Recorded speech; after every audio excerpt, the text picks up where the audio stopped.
حرف الألف. ايه الفرق بين حرف الألف وحرف اللام؟ حرف الألف شايفين ازاي حرف الألف ما ينفعش حد يجي بعده، ما عندوش ايد تانية يمسك بيها أي حرف بعده. لكن حرف اللام لا، اللام ممكن يجي يمسك في ايد أي حد بعده، وكمان يمسك في ايد أي حد قبله لو كان في وسط الكلمة. أنا لو شفت الشكل دوت في أي كلمة ما أقولش إن ده حرف ألف، لا ده حرف لام، عشان حرف الألف ما بيجيش يمسك في ايد اي حد تاني. طب يلا نشوف مثال ونعرف احنا هنطلع مع بعض حرف الالف ولا لا. كلمة عصا، فين حرف الالف؟ حرف الالف اهو، شايفينه عامل ازاي؟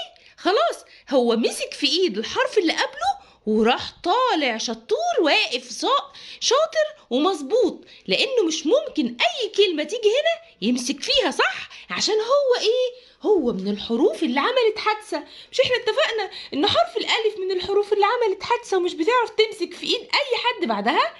يبقى ده حرف الالف مش عايزين نتلخبط فيه ابدا، هو حرف اللام. طيب كلمة ملك، طيب ملك، شايفين اللي في النص ده حرف الايه؟ برافو، لان هو ماسك في الحرف اللي قبله وماسك كمان في الحرف اللي بعده، يبقى ما ينفعش ابدا يبقى عندي حرف شكل حرف الالف، لان هو واقف كده في وسط الكلمه، اول ما اشوفه ماسك في ايد الحروف اصحابه اقول ان هو حرف الف، اقول ان ده حرف الف، واصلا حرف الالف ما عندوش ايد تانية يمسك بيها الحرف اللي بعده، فيبقى ده حرف الايه؟ حرف اللام، حرف اللام. وكمان وانا بنطق الكلمه قلت ايه؟ مش ده صوت حرف اللام؟ ملك، صح؟ يبقى لازم اركز قوي وما اتلخبطش وانا بكتب حرف الالف وحرف اللام. اهو ما ينفعش ابدا يمسك في ايد الحرف اللي بعده، لكن حرف اللام شاطر بيمسك عادي، هو اصلا حرف مؤدب، مش زي حرف الالف حرف شقي وبسبب تنطيطه وشقاوته عمل حادثه. خلاص يبقى احنا كده اتفقنا مع بعض الفرق بين حرف الالف وحرف اللام في الكلمه. كلمه مكان، يلا نشوف وانا بقرا، او لو شفت كلمة مكان هقول ان ده حرف الف ولا حرف لام؟ بص عليها، ايه ده وانا بقرأه اصلا نطقته الف ولا لام؟ لان صوت الحرف مهم جدا. هو ينفع حد ياخد صوت حد تاني؟ لا ما ينفعش، كل حرف ليه صوته وما ينفعش يتكلم بصوت اي حرف من الحروف التانية. ينفع حرف الميم يتكلم بصوت حرف الكاف؟ لا ما ينفعش. طب ينفع حرف الالف يتكلم بصوت حرف اللام؟ لا ما ينفعش، يبقى ده اسمه مكا. شايفين صوت حرف الالف؟ وكمان حرف الالف هنا شايفين ممسكش في حرف النون.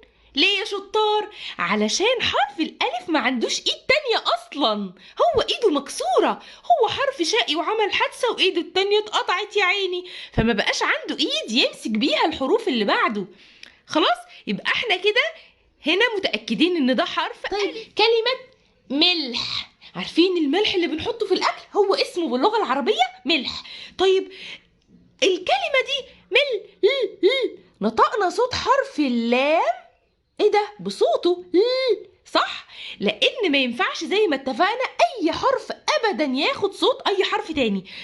طيب وده كمان في وسط الكلمة حرف، ينفع حد يقول على ده الف؟ لا ما ينفعش، لان شكل حرف اللام في الكلمة مختلف عن حرف الالف. حرف اللام شاطر ومؤدب وبيمسك في الحروف اللي قبله واللي بعده لو جه في وسط الكلمة، يبقى ده حرف اللام. شايفين ازاي مد ايده ومسك حرف الحاء؟ يبقى ده حرف اللام. يبقى حرف الالف لو جه في اول الكلمة بيقف كده شاطر ومظبوط، لازم نكتب حرف الالف واقف مظبوط، ولو جه كمان في اخر الكلمة بيمسك في ايد الحرف اللي قبله وبرضه بيقف مظبوط. لكن حرف اللام بيمسك في ايد الحروف، هو حرف طيب وجميل، لازم لو جه في وسط الكلمة يمسك في ايد اللي قبله واللي بعده. طب لو جه في اول الكلمة زي الالف، احنا النهاردة اتعلمنا مع بعض الفرق بين حرف الالف وحرف اللام عشان اصحابنا بيتلخبطوا فيه كتير قوي. حرف الالف شايفين بيقف ازاي في اول الكلمة او في اخر الكلمة او وسط الكلمة، ما بيمسكش في اي حرف بعده. لكن حرف اللام بيمسك بسهولة جدا وشكله مختلف عن حرف الالف وهو واقف.